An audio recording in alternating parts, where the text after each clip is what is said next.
Well, what a fucking time! So here we are in the hinterlands of New South Wales, undisclosed location, with six beautiful friends, and the hostess of the mostess, and we've all just been on for two of us, a brand new journey. For some of us, a well-trod path, with 5-MeO dimethyltryptamine. Did I say that right? Yep. Yes. Okay, the toad. And we wanted to film a little intro to this, but we didn't get to it. And I think the prevailing kind of wisdom yesterday was to not cloud specifically Kenny and I's experience too much with any kind of idea of expectation and cloud our experience and just allow it to be our own. So first of all, thank you for that wisdom and just allowing this to play out properly. But we're here left now to collect data, wisdom, and a group wisdom about the experience. And I'd love for Luke led us and in the experience, and perhaps it'd be good for you just to give us a quick background into what the fuck the toad is, how it's what its history is, where it comes from, how it's harvested, and then maybe your experience with it, and your experience with leading other people in the experience, and kind of just an overall sense of a holistic breakdown of what we experienced. And we can talk around the table about our individual experiences last night, specifically. I know that a lot of you have had previous experiences, but I think individually we can just talk about what happened. But Lukey can give us the overall. Does that work for everybody? Sure. Killer. As Nicholas Morley said, he said the toad, the only way you can describe it is ineffable. But we're going to do our fucking best. All right, thanks, Lukey. Okay. 5-MeO, Sonoran Desert Toad, El Senor. So this little toad is native to the northern regions of Mexico and the southern regions of North America, USA. And it's incredible in that it lives for 9 months underground. There's 2 rain seasons, or even 1 in some parts, and that's the only time that it comes above ground. Other than that, it burrows into the mud, and the desert crusts over and dries hard. And so this creature is completely still for 9 months of the year. And part of the medicine of what it brings through on an energetic in an energetic way is this incredible stillness. So it's known as a medicine of unity consciousness, a medicine of the heart. So instead of being mind expanding, or it's mind contracting. That's what's very amazing about it, is that it's so mind contracting, and it's awareness expanding. So it's an opportunity, in my view, for us to sit really in our awareness and in our intuition, and have that become the filter of our perception for long enough for our default mode network, which is the way we identify and survive in this world with ourselves and the world around us and everything that we've experienced. It's the locker room of all of our experiences that help us to be who and what we are in many circumstances that are very useful.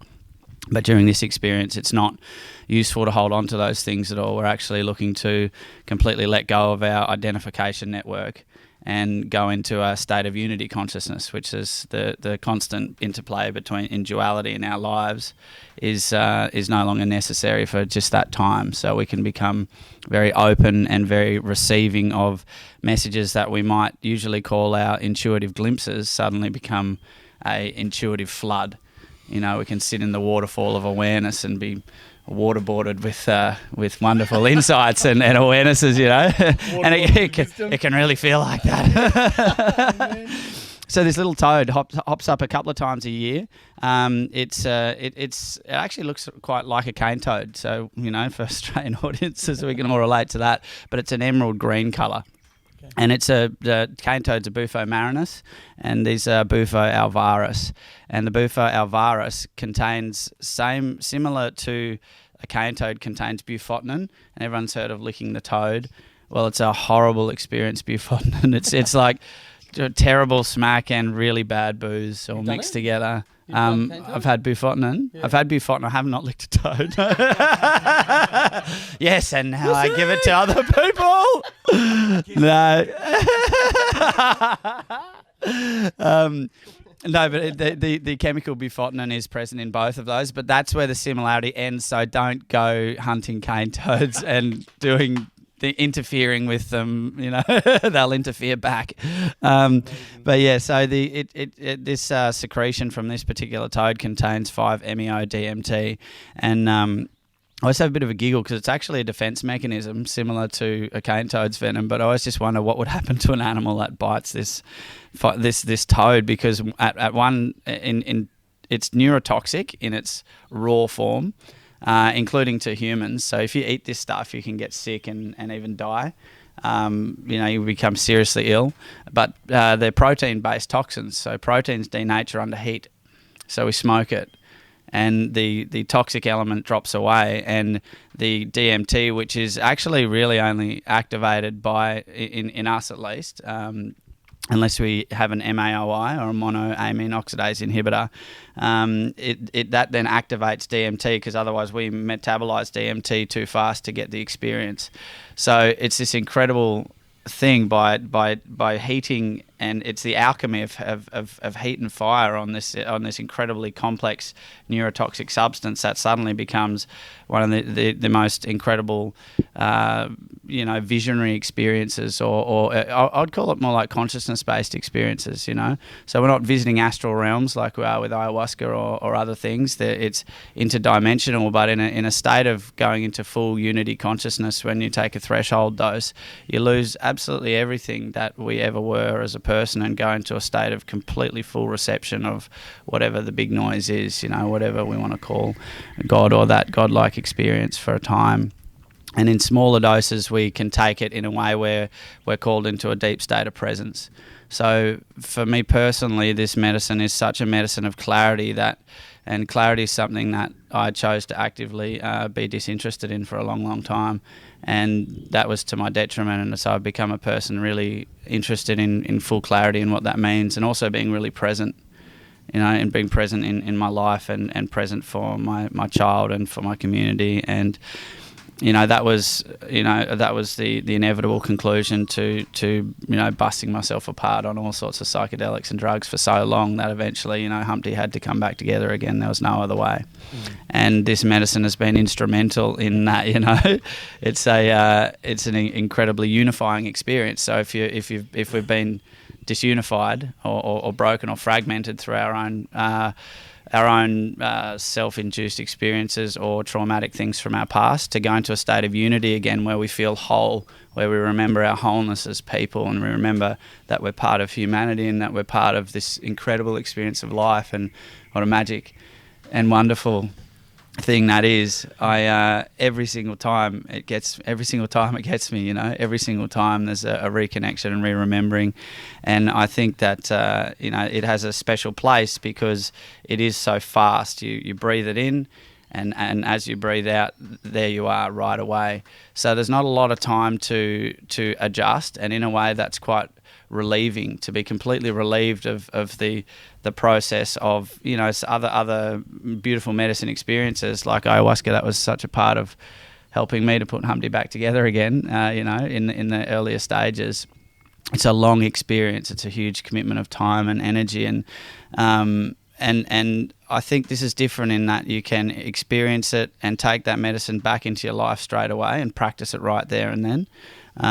So it's not better than, it's just different than other medicines. And for me, seeking clarity and seeking to be reunified and seeking to offer something to myself and to others that I know has very little capacity to be misinterpreted. Many of these other medicines allow ourselves to misinterpret ourselves as much as we want to until we've had enough, till then we might choose to become more free. This medicine is very, very clear. Whatever is not clear will become clear. Whatever we ask for will absolutely occur. So we've got to be careful what we ask for in life, and that's a learning too.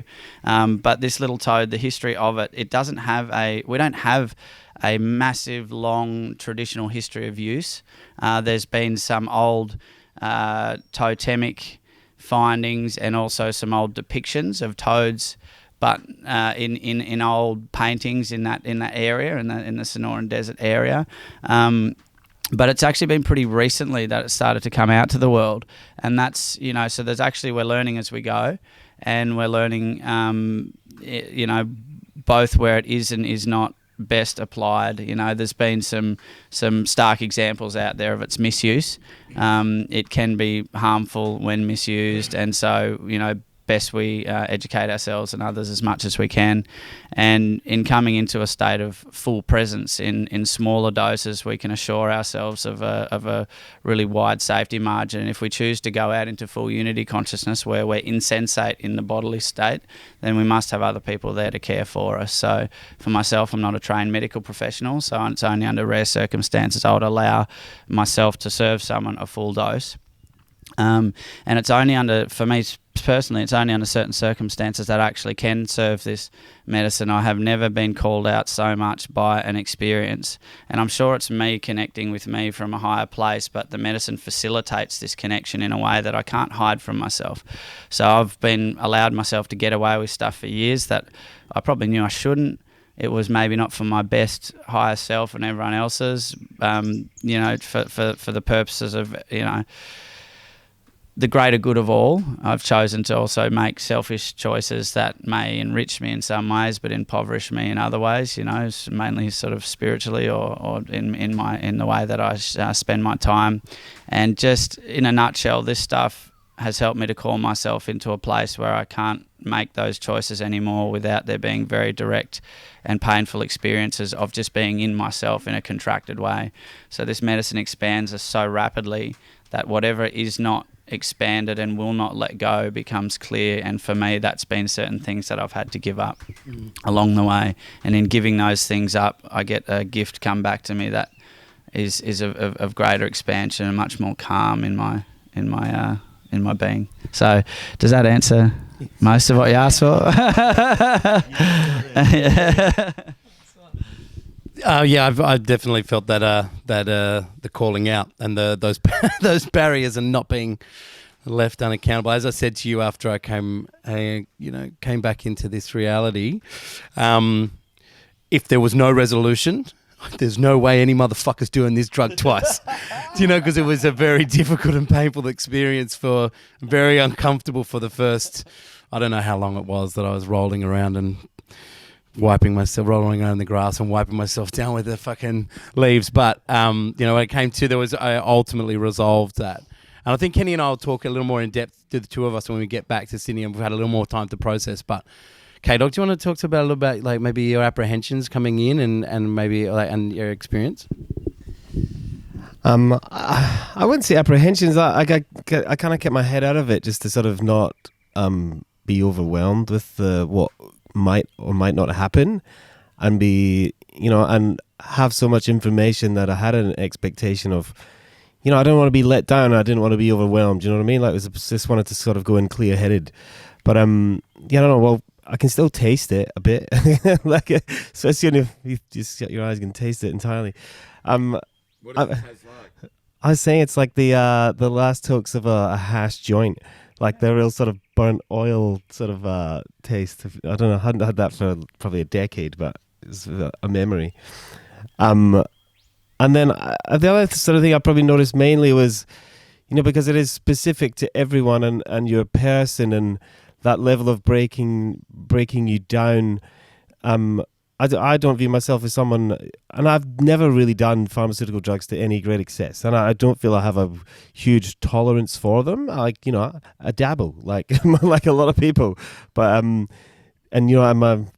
good friend Jake Smythe has a very high tolerance for these sort of things, and I ended up going the opposite way, where I went 1 and 2, the first, the handshake, the hug, the intro, and the second one, and it didn't hit me yet. Like I was, because my, your sort of inhibitions or your guarding was holding it off.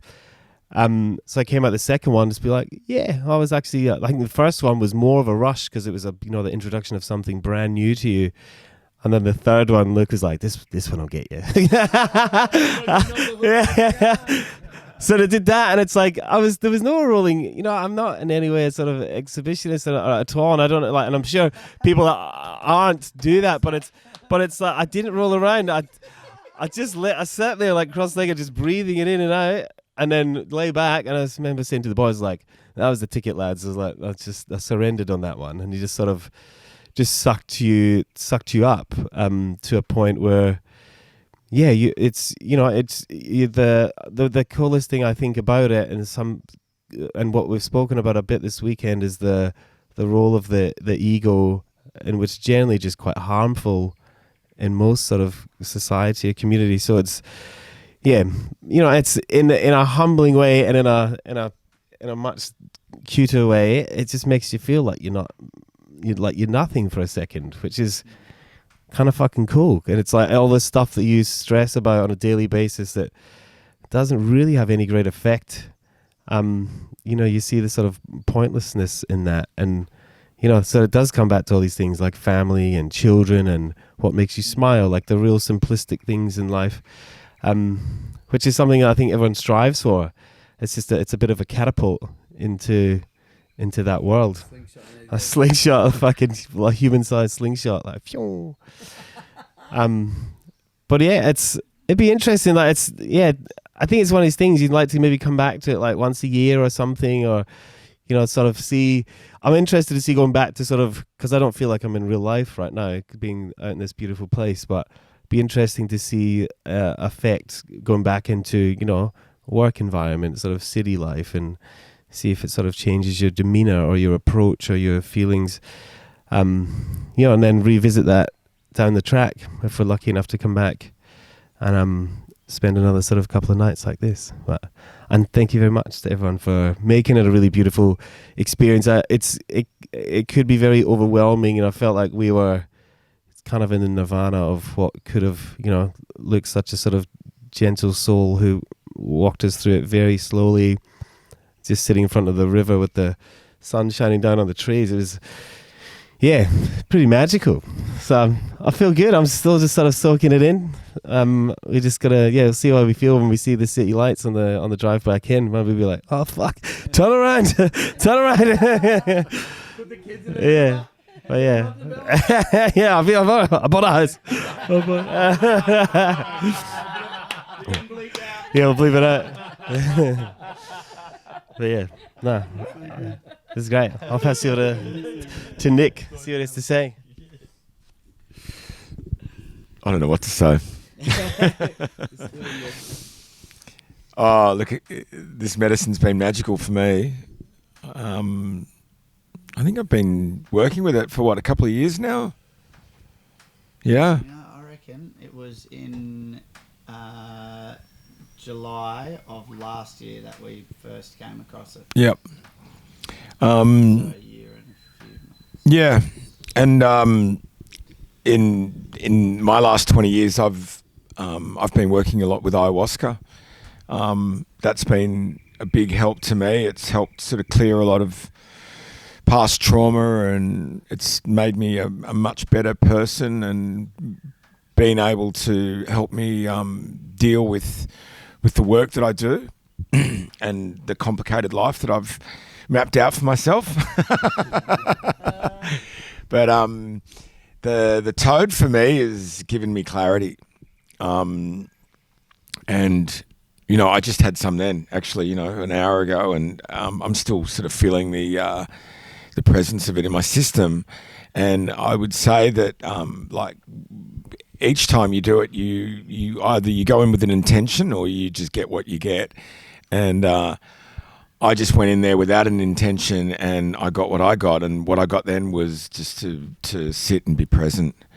Don't worry about the future too much. Don't worry about the past too much, but live in the moment and be kind, and be kind as you can be, and yeah, ego's a big one, isn't it? We all carry around this big ego, or not everyone, but a lot of people do. And, I've always been quite ego driven, and this definitely fucking rips that ego right off you. It dissolves it, literally. And I think that's a really good thing. Yeah, amen. Saskia, you want to talk about your experience? Sure. So this was the second time that I've had it, and yeah, both times I've found it incredibly beautiful and gives me such an appreciation for nature and for like that getting it back into your heart and out of your head, and how much of our lives we spend in our head, and that when we're in our heart, we're actually, you know, things are perfect. Nature's perfect. And it's a really good reminder for me to just appreciate what's around me and appreciate what I am, and to not, to take time to, you know, walk around and appreciate nature, or appreciate yourself, and just huge amounts of gratefulness. So it wasn't hard for me at all. I got to surrender and have a really beautiful time of, you know, the oneness that, you know, we're in. And I'm very grateful. So it was amazing. Thank you. And thanks for the tacos. Afterwards, they were fucking epic. Best tacos ever. What did you say, Nick? The tacos. Yeah, so it's particularly. Come on. Tell me about that. Eating Jake's tacos last night was like having two angels come into your mouth and have sex on your tongue and ejaculate all over your mouth. Copulation. Best red tacos in the world, Jakey. Mary's tacos coming for you. Yeah, the mezcal was good too. And Mr. Jonathan Teo. Hello. Hey. So, first time I did the medicine was actually in 2016, now I remember. And it was in Silicon Valley in San Francisco. And I've only done it a few number of times. Now that I look back, I think I've did it about once a year over the past 4 or 5 years. And, you know, growing up, I've always been on semi-spiritual path, but I've always been in my head very much, very cerebral. And so on that path, there was always a great leap of faith that I had to make every time I tried to contemplate what I couldn't observe and what I couldn't measure and what I couldn't make sense of. And the first time I did the toad, it was like glimpsing over the mountaintop into where God was. Or more importantly, I think it felt more like I jumped over the mountaintop and I fell into God. I fell into unity consciousness, fell into source. And that glimpse for me was that little kick that I kind of felt I needed to have this embodied understanding of what faith was. And more than it being a transformative experience in that I wanted to do it again, or I wanted to, you know, live in it, it sort of gave me a much clearer purpose as to the path I was taking in the spiritual route, because suddenly I saw where the destination was. And that really accelerated the journey I was on. And you know, we talk about manifestation and synchronicities and all of that stuff, but from that moment, with that clarity of where the destination was, all other priorities seemed to slowly fade away, and things just happen in life that got me to, you know, this point right now that I'm still on that path. I feel I'm now at the bottom of the mountain and there's a lot to climb, but I know where I want to go. And so for me, you know, the medicine was really just a beacon, you know, that suddenly got turned on as I go through this existence, this current life. This one that I just did yesterday, I mean, I asked for a big one. And like Luke said, you know, it gives you what you want, man. And I had no idea what I was asking for, except I did. You know, I didn't know how it would come about, but I asked for full presence and you know, having my mind get out of the way of my journey. And I got that. And, you know, without going into too much detail, I think I recognized that there was this, it felt like I was a bubble expanding and expanding and expanding, but the whether it's the programming that has existed throughout my life, through the stories I've been told and the stories I believe, they were just constantly putting a pressure on that expanding bubble. And there was a sense of frustration inside as to how I could let go fully so that I could experience, that full expansive creative life force that I think I have. And so I don't know, that now that I listen to myself talk, it sounds kind of crazy, but that's how it felt inside. And then if I were to compare it to the first time I did it was this deep sense of bliss and a deep sense of gratitude. This time when I did it, and every time I've done it has been different, but this time I did it was this sense of, oh, wow, I've only just begun. It's this realization that we are here because there's a path to be trotted.